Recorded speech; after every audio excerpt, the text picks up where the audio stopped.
Uh, but it's nice time to check out. So let's try that.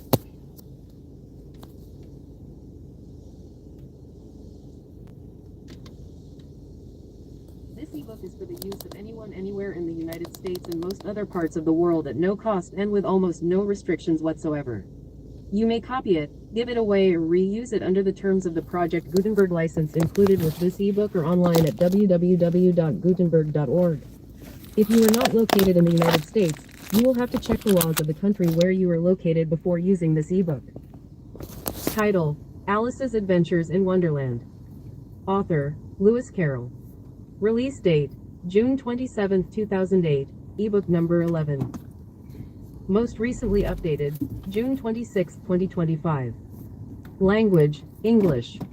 Credits: Arthur DiBianca and David Widger. Start of the Project Gutenberg ebook Alice's Adventures in Wonderland. By Lewis Carroll. Contents: Down the Rabbit Hole. The Pool of Tears. A Caucus Race and a Long Tail. Chapter IV. The Rabbit Sends in a Little Bill. Chapter V. Advice from a Caterpillar. Pig and Pepper. A Mad Tea Party. The Queen's Croquet Ground. The Mock Turtle's Story. Lobster Quadrille. Who Stole the Tarts? Alice's Evidence. Chapter I. Down the Rabbit Hole. Alice was beginning to get very tired of sitting by her sister on the bank, and of having nothing to do. Once or twice she had peeped into the book her sister was reading, but it had no pictures or conversations in it. And what is the use of a book, thought Alice, without pictures or conversations? So she was considering in her own mind, as well as she could, for the hot day made her feel very sleepy and stupid, whether the pleasure of making a daisy chain would be worth the trouble of getting up and picking the daisies, when suddenly a white rabbit with pink eyes ran close by her. There was nothing so very remarkable in that, nor did Alice think it so very much out of the way to hear the rabbit say to itself, "Oh dear, I shall be late." When she thought it over afterwards, it occurred to her that she ought to have wondered at this, but at the time it all seemed quite natural. But when the rabbit actually took a watch out of its waistcoat pocket, and looked at it, and then hurried on, Alice started to her feet, for it flashed across her mind that she had never before seen a rabbit with either a waistcoat pocket or a watch to take out of it, and burning with curiosity, she ran across the field after it, and fortunately was just in time to see it pop down a large rabbit hole under the hedge. In another moment down went Alice after it, never once considering how in the world she was to get out again. The rabbit hole went straight on like a tunnel for some way, and then dipped suddenly down, so suddenly that Alice had not a moment to think about stopping herself before she found herself falling down a very deep well. Either the well was very deep, or she fell very slowly, for she had plenty of time as she went down to look about her and to wonder what was going to happen next. First, she tried to look down and make out what she was coming to, but it was too dark to see anything. Then she looked at the sides of the well, and noticed that they were filled with cupboards and bookshelves. Here and there she saw maps and pictures hung upon pegs. She took down a jar from one of the shelves as she passed. It was labeled Orange Marmalade, but to her great disappointment it was empty. She did not like to drop the jar for fear of pulling somebody underneath, so managed to put it into one of the cupboards as she fell past it. Well, thought Alice to herself, after such a fall as this, I shall think nothing of tumbling downstairs. How brave they'll all think me at home. Why, I wouldn't say anything about it, even if I fell off the top of the house. Which was very likely true. Down, down, down. Would the fall never come to an end? I wonder how many miles have fallen by this time, she said aloud. I must be getting somewhere near the center of the earth. Let me see, that would be 4,000 miles down, I think, for, you see, Alice had learned several things of this sort in her lessons in the schoolroom, and though this was not a very good opportunity for showing off her knowledge, as there was no one to listen to her, still it was good practice to say it over. Yes, that's about the right distance. But then I wonder what latitude or longitude I've got too. Alice had no idea what latitude was, or longitude either, but thought they were nice grand words to say. Presently she began again. I wonder if I shall fall right through the earth. How funny it'll seem to come out among the people that walk with their heads downward. The antipathies, I think. She was rather glad there was no one listening, this time, as it didn't sound at all the right word. but I shall have to ask them what the name of the country is, you know. Please, ma'am, is this New Zealand or Australia? And she tried to curtsy as she spoke. Fancy curtsying as you're falling through the air. Do you think you can manage it? And what an ignorant little girl she'll think me for asking. No, it'll never do to ask. Perhaps I shall see it written up somewhere. Down, down, down. There was nothing else to do, so Alice soon began talking again. Dinah'll miss me very much tonight, I think. Dinah was the cat. I hope they'll remember her saucer of milk at tea time. Dinah, my dear, I wish you were down here with me. There are no mice in the air, I'm afraid, but you might catch a bat, and that's very like a mouse, you know. But do cats eat bats, I wonder? And here Alice began to get rather sleepy, and went on saying to herself, in a dreamy sort of way, do cats eat bats? Do cats eat bats? And sometimes, do bats eat cats? For, you see, as she couldn't answer either question, it didn't much matter which way she put it. She felt that she was dozing off, and had just begun to dream that she was walking hand in hand with Dinah, and saying to her very earnestly, now, Dinah, tell me the truth. Did you ever eat a bat? When suddenly, thump, thump, down she came upon a heap of sticks and dry leaves, and the fall was over. Alice was not a bit hurt, and she jumped up onto her feet in a moment. She looked up, but it was all dark overhead. Before her was another long passage, and the white rabbit was still inside. Okay, so where we're at, Alice was hanging out in the yard, just having a lackadaisical sort of time in the summer heat, kind of just enjoying some leisure time. So we learned that Alice is someone who has time for leisure, but also has time for schooling, where she's learned all kinds of facts. How likely the facts come in handy,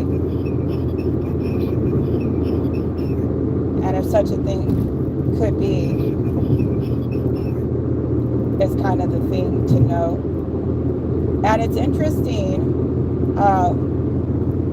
It's one of the things that surprised me when I started computer science major, like getting into that, was how easy it is to reference some Lewis Carroll because of the form of a logic or lack of logic that Lewis Carroll uses. It really does put a lot of things in mind when it comes to how arguments can be made, or in the same respect how our arguments can be analyzed to determine how much integrity the argument has, like how well an argument is. So that's one of the reasons I've always been really interested in going over this book.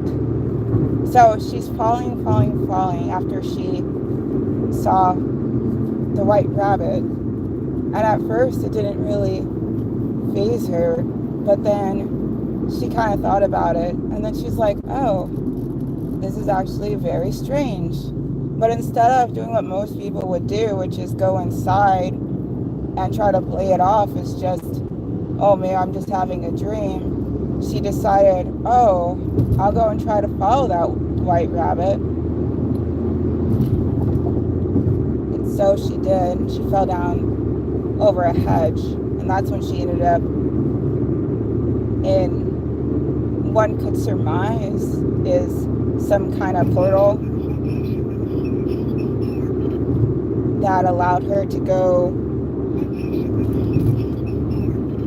to where she goes. But it's interesting, like, she's there thinking about her cat. That's the first thing. Of all the people, there's no people that she thinks about. There's no, oh, I miss my mom, or how's my dad doing, or whatever. I think they did mention something about a sister or something, like while she was still in one. But like as she's going through this very weird time, what sticks out to her is, oh, my cat, I hope they leave some cream out for my cat. And oh, bats, or flying mice,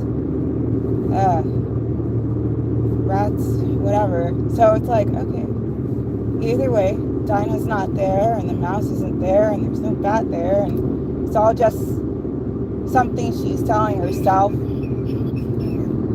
while she's doing her thing, trying to stay, I guess, in some kind of rational state, trying to not necessarily just be plagued to the anxiety of the situation she's in, which again is just falling without any clear understanding of when it will end. Sounds like life sometimes. That being said, she does eventually hit an end, and yet the end starts a new beginning. So instead of a vertical journey, now she's on a horizontal journey. So let's continue, I guess. Right, hurrying down it. There was not a moment to be lost. Away went Alice like the wind, and was just in time to hear it say, as it turned a corner, "Oh my ears and whiskers, how late it's getting." She was close behind it when she turned the corner, but the rabbit was no longer to be seen. She found herself in a long, low hall, which was lit up by a row of lamps hanging from the roof. There were doors all round the hall, but they were all locked, and when Alice had been all the way down one side and up the other, trying every door, she walked sadly down the middle, wondering how she was ever to get out again. Suddenly she came upon a little three-legged table, all made of solid glass. There was nothing on it except a tiny golden key, and Alice's first thought was that it might belong to one of the doors of the hall.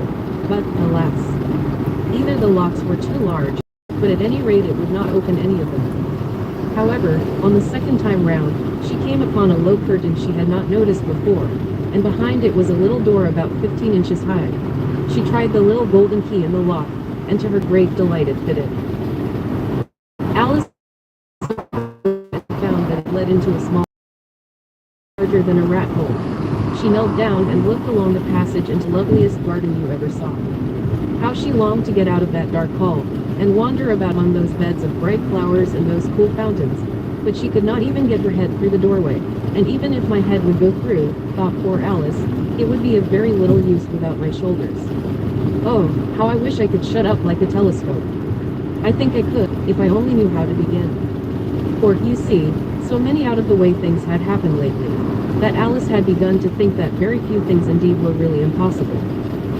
There seemed to be no use in waiting by the little door, so she went back to the table, half hoping she might find another key on it, or at any rate a book of rules for shutting people up like telescopes. This time she found a little bottle on it, which certainly was not here before, said Alice, and round the neck of the bottle was a paper label, with the words, "Drink me," beautifully printed on it in large letters.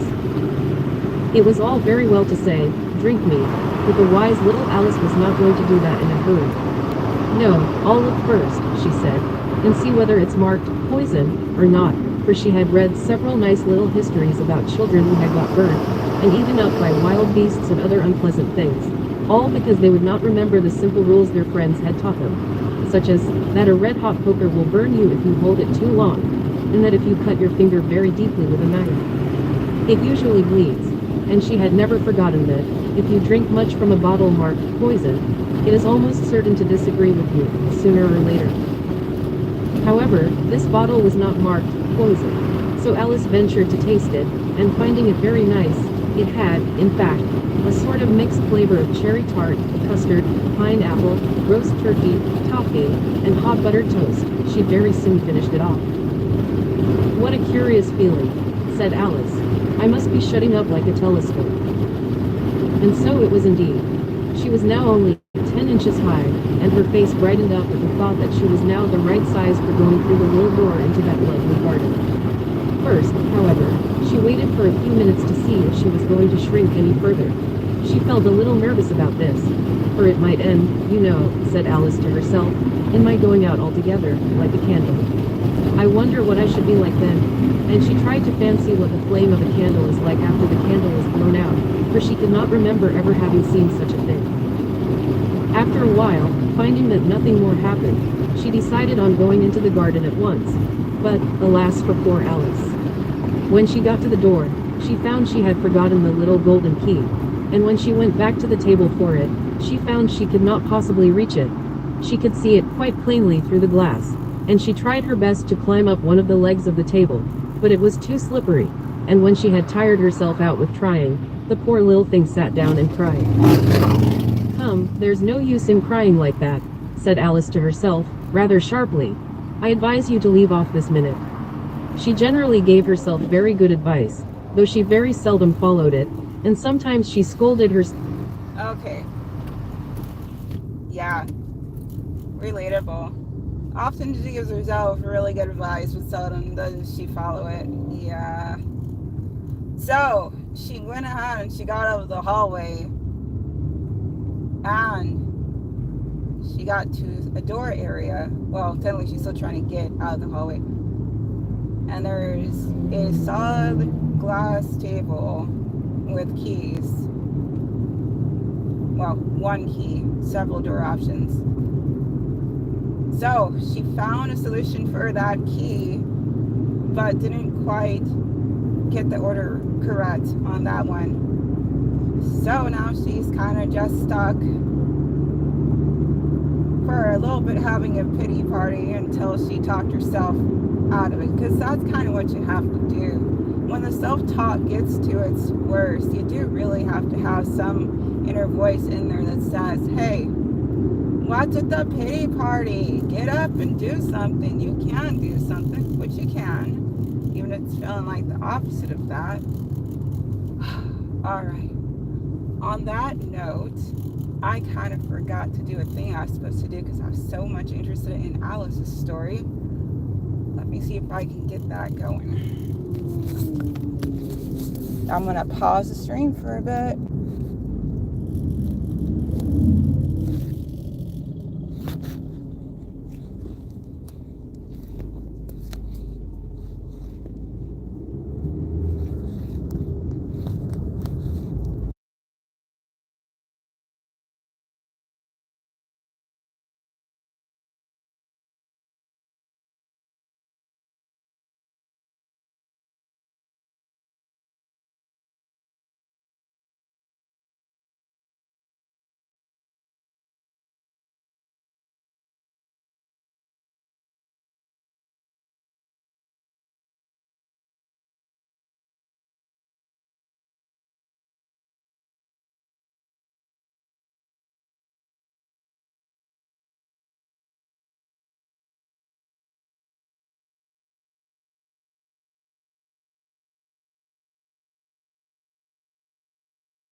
All right, I got my bearings back. The use of anyone anywhere in the United States and most other parts of the world at no cost and with almost no restrictions whatsoever. Oh, gee, did that really You may copy it, give it away, or reuse it under the terms of the Project Gutenberg license included with this ebook or online at. She did not get dry very soon. Ahem. And the words did not come the same as they used to do. How doth the little crocodile improve down the hall? After a time she heard a little pattering of feet in the distance, and she hastily dried her eyes to see what was coming. It was the White Rabbit returning, splendidly dressed, with a pair of white kid gloves in one hand and a large fan in the other. He came trotting along in a great hurry, muttering to himself as he came, "Oh, the Duchess, the Duchess. Oh, won't she be..." So she set to work, and very soon finished off the cake. Chapter 2. Saw that she was now the right size for going through the little door into that lovely garden. But First, however, she waited for a few minutes to see if she was going to shrink any further. She felt a little nervous about this, for it might end, you know, said Alice to herself, in my going out altogether, like a candle. I wonder what I should be like then. And she tried to fancy what the flame of a candle is like after the candle is blown out, for she could not remember ever having seen such a thing. After a while, finding that nothing more happened, she decided on going into the garden at once. But, alas for poor Alice. When she got to the door, she found she had forgotten the little golden key, and when she went back to the table for it, she found she could not possibly reach it. She could see it quite plainly through the glass, and she tried her best to climb up one of the legs of the table, but it was too slippery, and when she had tired herself out with trying, the poor little thing sat down and cried. "Come, there's no use in crying like that," said Alice to herself, rather sharply. "I advise you to leave off this minute." She generally gave herself very good advice, though she very seldom followed it, and sometimes she scolded herself so severely as to bring tears into her eyes.